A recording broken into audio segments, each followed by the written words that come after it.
Hallo liebe Freundinnen und Freunde der analogen Unterhaltung. Willkommen zurück im BerlinCon-Studio 2022. Wir sind wieder hier in unserem Revier. Wir haben einen Prototypen da am Start und wir reden jetzt in Englisch weiter, denn Daniel speaks English, as I know, and he's from Nuts Publishing and has Diluvium for us. Yes. So, what are we trying to do? Okay, I see a world building aspect and so maybe exploration. Yes. So this is a light family game with 4X elements in it. Mm-hmm. And the story is that we are after a great flood and only a few civilizations who are great with shipping survived. Mm-hmm. And now they are trying to rediscover and repopulate the land. The game now is set up for 3 players, but it can be played with 2 or 4. And some parts of the game is actually player count dependent. So, for example, the map would be different at different player counts. So, wir haben hier eine Karte, die ist variabel aufbaubar. Zwischen 2 und 4 Spieler können das spielen und je nachdem, wie viele Spieler spielen, wird die Karte entsprechend aufgebaut. Wir haben hier eine große Flut gehabt auf der Erde und nur einige Zivilisationen haben überlebt, die natürlich gut mit Schiffbau waren und deren Insel hier noch zu sehen ist. Und wie das halt hier jetzt im Detail geht, das wird Daniel jetzt hoffentlich erklären. So you will be showing us the details, how everything works, how a turn goes. Yeah, so players are different civilizations and each civilization has a kind of a safe zone, their homeland, their home island. Yeah. And they will start from there with a warship and a scout ship. Mm-hmm. The game is, every player has their own player boards, and this is a rondel for each player, and this depicts the 4 available actions. Okay. So there's 1 action each. Yes, direction. And you can rotate this. Nice. To show which actions you are taking, and you're not supposed to take the same action twice in a row. Also man kann dieselbe Aktion nicht zweimal nehmen. Okay. So, if I take this action, I need to rotate it. So I rotate it 90 degrees, or can I rotate it more? You can rotate it anyhow. The point is not the same action twice.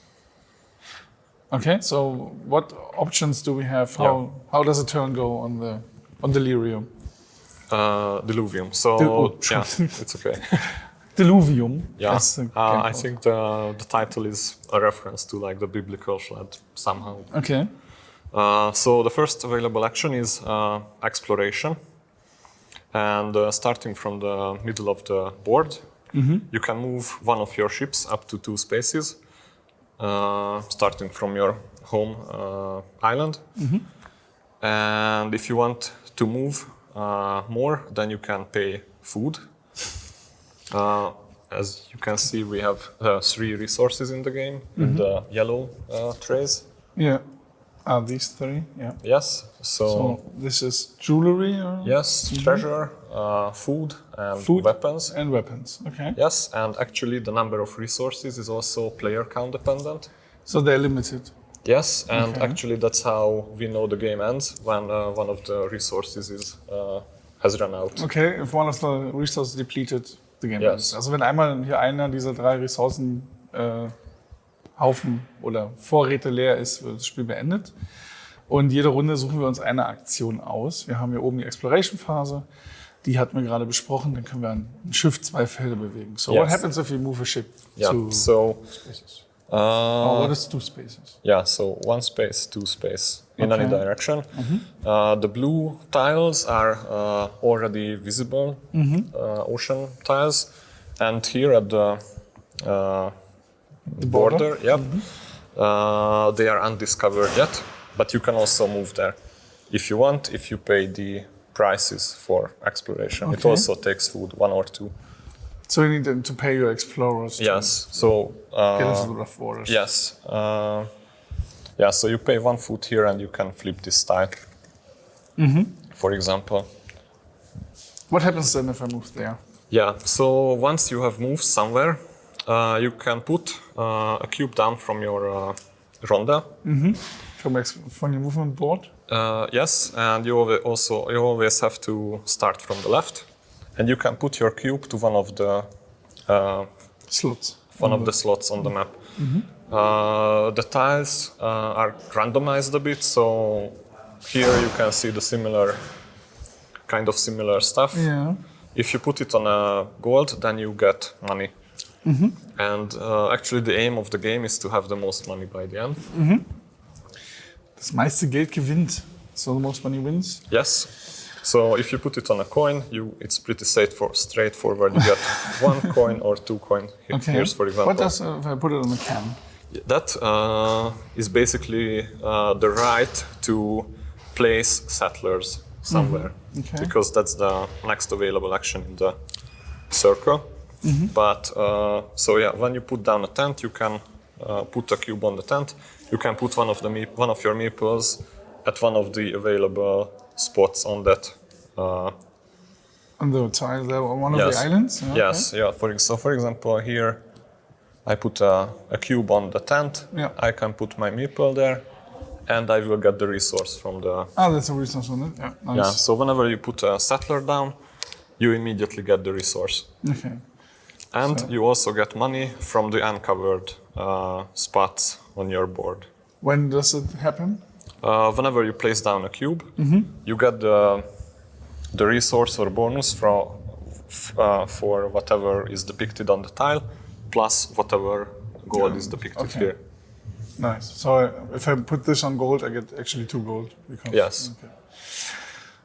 What else can we do because you have a settle action? Yes. What happens with the settle action? Yeah, so with the settling action, you can put 2 meeples down, and they can come from anywhere on your board. And they can go anywhere? Or? Anywhere where you have cubes on the tiles, or your hometown. Okay. And what is the benefit for the hometown? Basically, it's a safe space for you in the fighting. They will be coming. Yes. Okay. Yeah, so that's. You do have a warship, don't you? Yes. Yeah. Okay. Yeah, so it will be safe for you, and also this is the only tile which has 100% every type of the 3 available resources. But I have 1 resource only each once. Okay. Yeah. Okay, this is settled. Then we do have. Yeah, and sorry, just one more stuff. Yes, as you can see, there are smaller areas inside the sections, and whenever you uncover it completely, so you move the settlers down from it, you also get some extra stuff. So here, for example, you would get 1 extra resource of your choice. But if this is empty, I still can use the action to move up settlers from other areas, right? Yes. Okay, that's. Yes, and once you have put all 9 settlers down, you can actually move them around on the map. Okay. So then they can go back and forth. Yes. However I like. Okay, nice. Yes. So there are 2 remaining actions. Yeah. So the third one is producing. With it, you can pick one of the tiles where you have settlers, and basically they produce again whatever resource Nice. they offer. One exception here. Okay. Sorry. As you can see, there are these gears on some of the islands. Yeah. And whenever you put a settler down there, you will get a card. Ooh, upgrades. Yep. And they are all good stuff for you. So extra resources, for example, 3 extra food, or 3 weapons, or 2 gods, for example, Nice. or extra ship movements. And they are one-time use. Okay, so it's a card I get on my hand. I can play it any time when it's my turn. Yes. Okay. Do these trigger again as well if I produce? No, that's the only exception. But if I move back and forth, I get it again? No. Okay. How do we mark it then? Okay. Then we do have. If you uncovered it, you also get 1 gold. And after producing, you can trade some stuff. So, for example, you can trade 2. Trade. Yeah, so you can trade 2 treasures for 3 gold, or you can trade 2 swords for for raising your strengths in the game. Ah, so the combat strengths. Yes. Okay, that's the basic strengths. And then we do a fighting. How does fighting work? Yeah, so you have to select the fighting action. It allows you to move your warship also up to 2 spaces plus more if you pay for the extra movement. So let's say you have a warship here. This moves 2 spaces, and now we fight. Fight is deterministic, so there's not really a random element in it. You compare your strengths. Yeah. Plus, if you have weapons, then I can spend these in addition. yes, yes, and then whoever is the highest is the winner. What happens for the winner and the loser? The loser has to take their ships back to their home island. The winner can remain there, obviously. And the winner can get gold based on the level of the loser player's strength. Ah, okay. So, for example, if I defeat you with 4 and you have 1, then I will get 1. One gold. One gold, yes. Can you attack something like this, or can you only attack warships? No, you can attack civilians as well. In this example, the blue attacks yellow, and because they don't have a warship there, they are unprotected, so the attacker wins automatically. And in this case, they go either back to the home island or back to the board. In the case of the meeples, they can go. Okay. I mean, you can decide as long as there are empty spots. Okay. So if the home turn is filled, they need to go to the board and Yes, and here you get 1 gold for each of the pieces of the enemy that you could move. Okay. Nice. So yes, and the only thing that remains are the cubes. So I could still settle, but if there's a warship, I'm not allowed to settle, I assume. So. Yeah. But let's say they move away, and then you can send settlers there again. And how long does a game take for 2 to 4 players? Does it? I think with 4 players it takes a bit longer. Yeah, with 4 it's about 1 hour, and that's quick. Yeah, because the resources are limited. Yeah. Okay. And so with less, it's shorter. So with 2 players, I have less resources as well? Yes, yeah, that's why I've removed some already into the discard pile. And if you have seen, because each of the tiles is movable, and we do have one with 1 spot and 2 spots, we do have random ones as well. Yes. Because the map itself can be randomized in the outer spaces, for example. I don't know if these, the 4 in the middle. They are also randomized. These are one of these, I think. So every game has a different setup. Yes, and sorry, just one more stuff. I just wanted to ask if there's more. Yes. Yeah. Wait, there's more. Yeah. So there are also monsters in this world. Yeah. Okay. And you can also fight them for a lot of money or treasure. Yes, for a lot of treasure. So here you just take a warship there to fight them. But it's strength 7. Yeah, so obviously need a lot of weapons. Yeah, so you can only have strength up to 6, so you will also need at least 1 extra shield in your back. You need to equal the strength? No, you would need to go higher. Okay, so you need at least 2 swords. If you're at the end of the food chain there. Yes, and there's a limit to how you attack. So for example, if there would be also an enemy warship here, you always fight the other player first, and then you can go to the monster. Okay, but the monster stays, I can fight it over and over again? No, one time only, and that's why the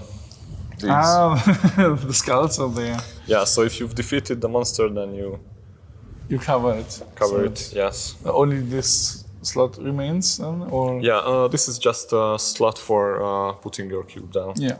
Just as the other ones. Yeah. Nice. So it's more like a 4X game actually. Yes. With exploration, seeing, with trying to get the right action going, to get your settlers on the fields to gain resources, to gain the upper hand. Yes.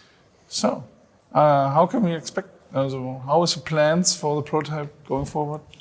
I'm only volunteering for the publisher, so I don't have all the data. Okay. But if you go on the publisher's website, It's Nuts. Nuts Publishing, yes. With an exclamation mark. Yes. And actually there's a menu item called In the Pipeline.